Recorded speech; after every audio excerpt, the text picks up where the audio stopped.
আসসালামু আলাইকুম এভরিওয়ান, আশা করি সবাই ভালো আছেন। সবাইকে জানাই শুভ সকাল। তো সকালে একটা রান্না করব, সেটা হচ্ছে মিষ্টি কুমড়া দিয়ে।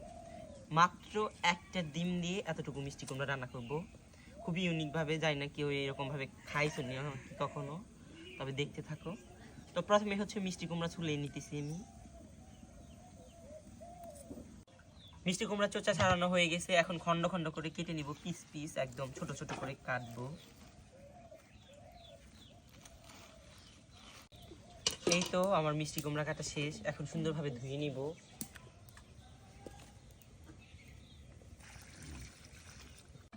তো আমার মিষ্টি কুমড়া কাটা হয়ে গেছে, এখন হচ্ছে কড়াইয়ে পরিমাণ মতো তেল দিয়ে দিব। তারপর হচ্ছে পেঁয়াজ কুচি কাঁচামরিচ কুচি দিয়ে দিলাম একসাথে। এটাকে লাল লাল করে ভেজে নেব। প্রথমে যেটা করব সেটা হচ্ছে এখানে ডিমটা আগে হচ্ছে দিয়ে দিব।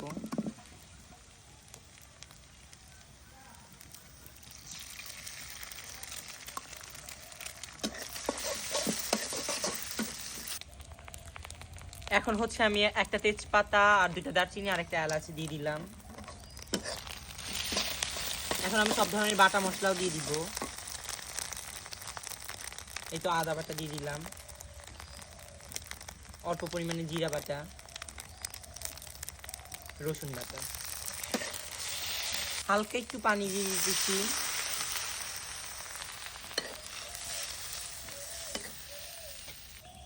মরিচের গুঁড়া দিয়ে দিলাম 1 চামচ, একটু ঠান্ডা ঝাল খাবো আজকে।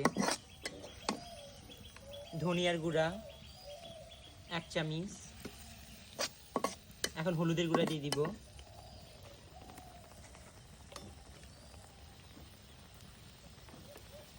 হলুদের গুঁড়া 1/2 চামচ।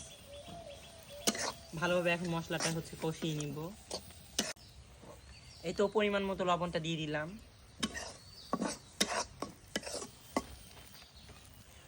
মশলাটা ভালোভাবে কষিয়ে নিছি, দেখো। এখন হচ্ছে মিষ্টি কুমড়া দিয়ে দিতেছি, কেটে ধুয়ে রেখেছি, দিয়ে দিতেছি সবগুলা।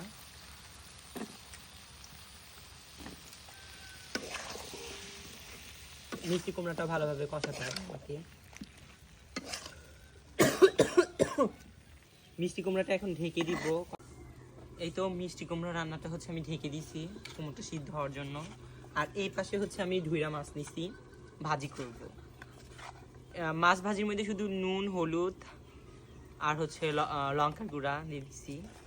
এখন মেরিনেট করে রেখে দিব। এটা রান্নাটা হলে এখন আমি হচ্ছে ঢাকনা খুলে নিব, দেখি কি অবস্থা।